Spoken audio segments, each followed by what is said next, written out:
Hey everyone, this is Angelo. I've been homeless in Los Angeles for 2 months. Before that, Northern Virginia for 6 months.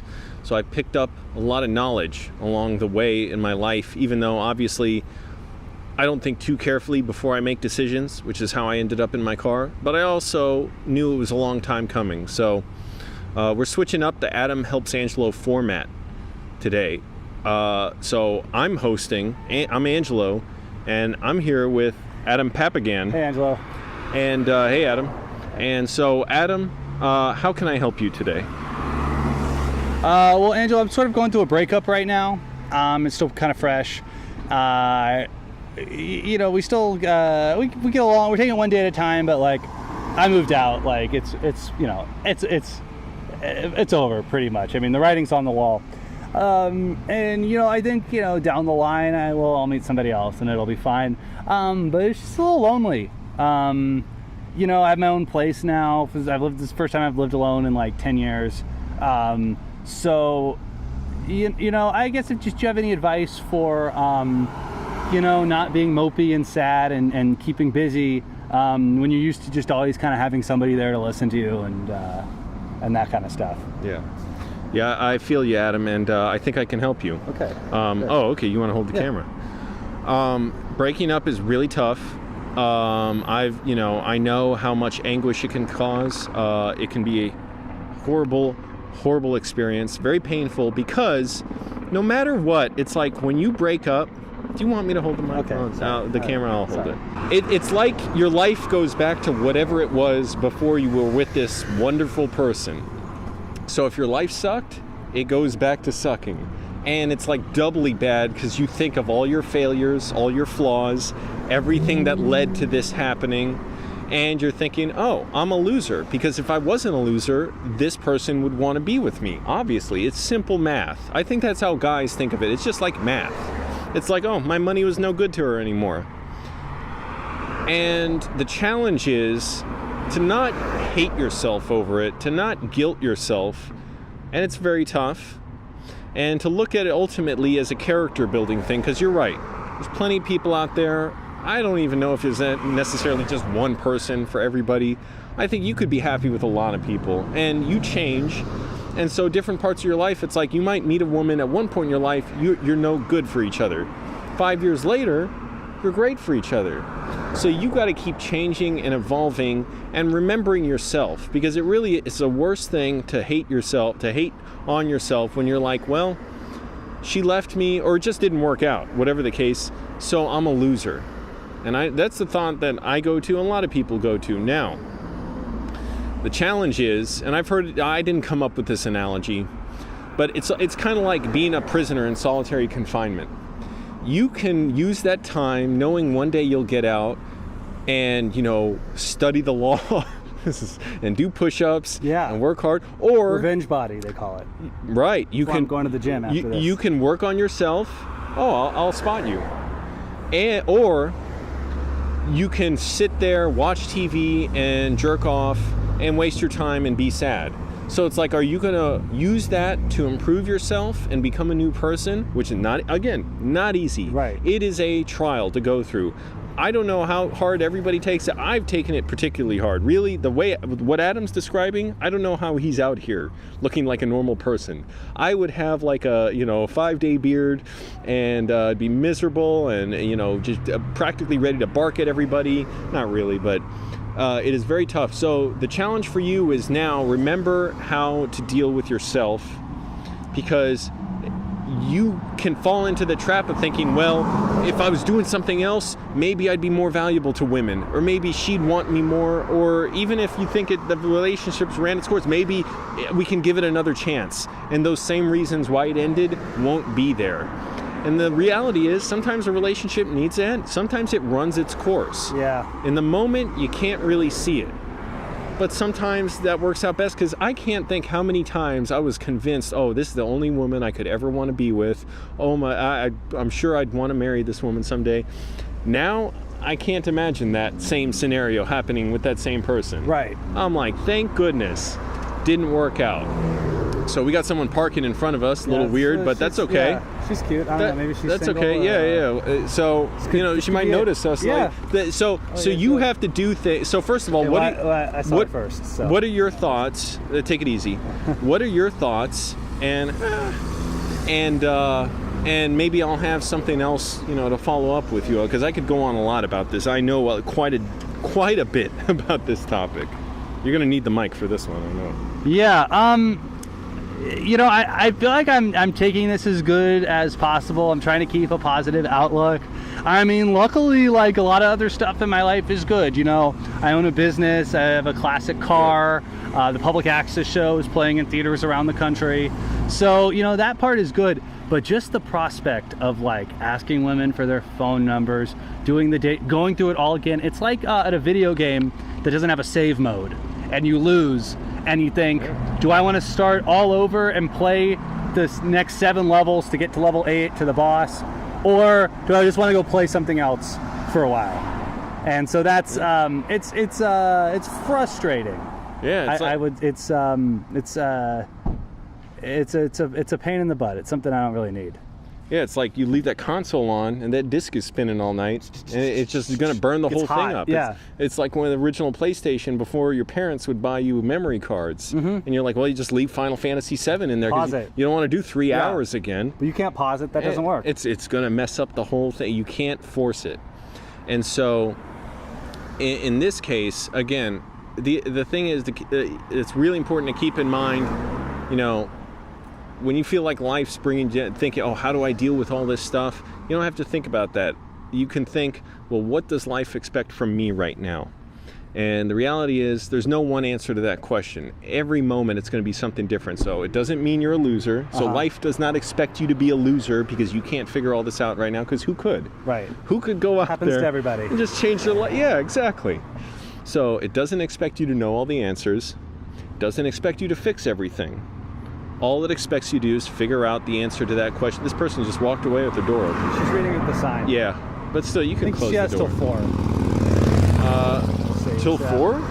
Yeah, and then it's 4 o'clock. It's like 4:30 now. Or something. Maybe not. I don't know. It's like 2 hours. You get 2 hours. I thought it was an anti-gridlock zone or something. Maybe not. No. Okay. It's a problem for another day. So, what I was going on about before.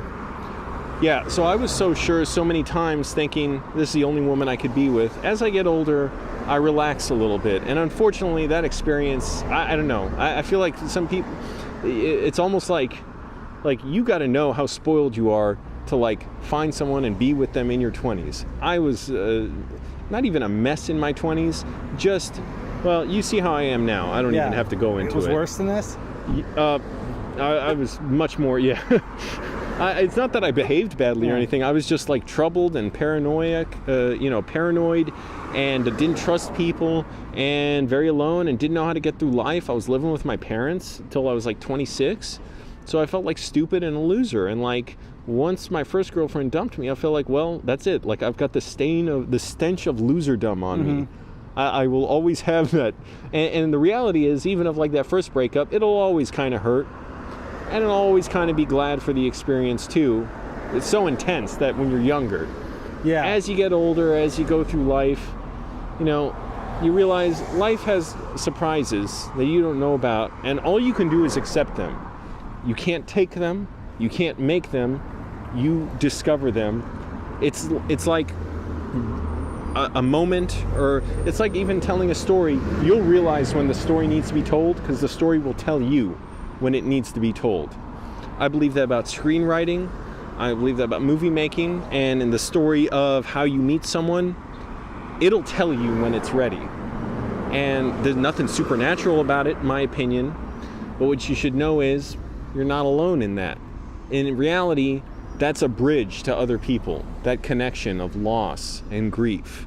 And it makes you better, unless you let it make you worse, which I might have.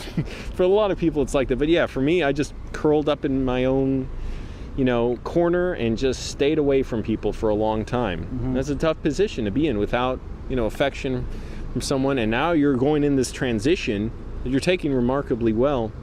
So I'd say this is the opportunity to take more chances, to take more chances to fail, because people respect that. That's what I've noticed too. When I go out and meet people, and I'll go up to men, women, whoever, a lot of times they're surprised. Like, I'll go up to a group of people, men and women, and they're surprised because people don't do that. Yeah. Nobody goes up to a group of women and just says, hi, you know, how you doing, whatever. And it'll be at a film event or something, so there's a reason, you know, we have to talk. And then they actually, I'm a little surprised, like, oh, do they want to break away? I'm making sure they know, like, I'm not going to try and make them talk to me. And people respect that when you try. So you have to be willing to take chances. This is what I firmly believe. The utmost chance to fail with no regard for whether people will judge you for that failure. And that's the only way you'll truly get the best reward.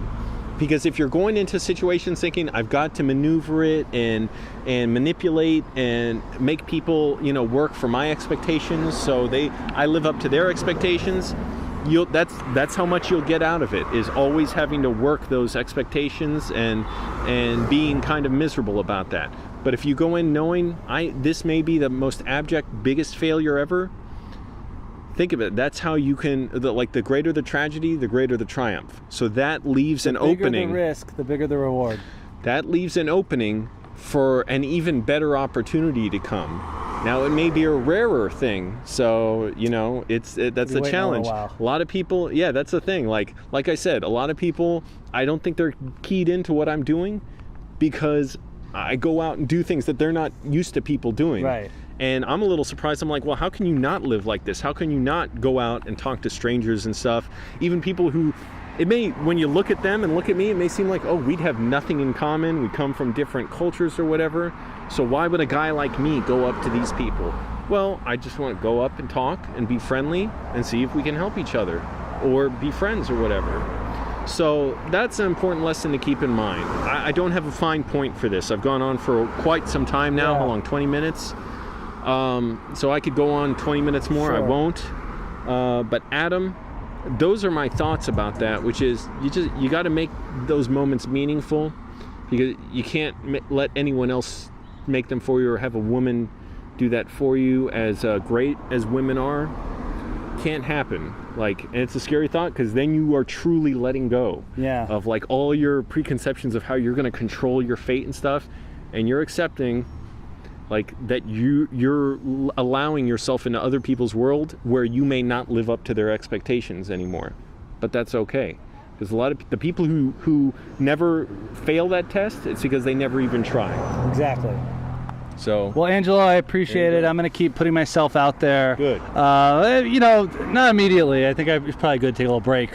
That's you know, important. I didn't touch on that too. Take your time. I got plenty of time. No rush.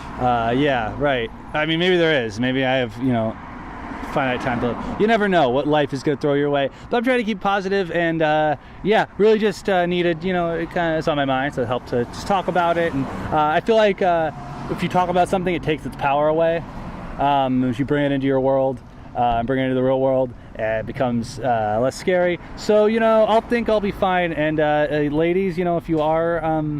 That's right. This is my own social network. Yeah. So ladies, Adam's single. Yeah, hit me up, more or less. You know, put you in touch with him, or find him. You know, go find him. Yeah. No pressure. Not in a creepy way. I'm just saying, like, if you know, friends. You know, somebody's looking. You know, I'm a pretty nice guy. How many guys are doing stuff like this? Just going out there and trying this. Think about how big of like how goofy we look.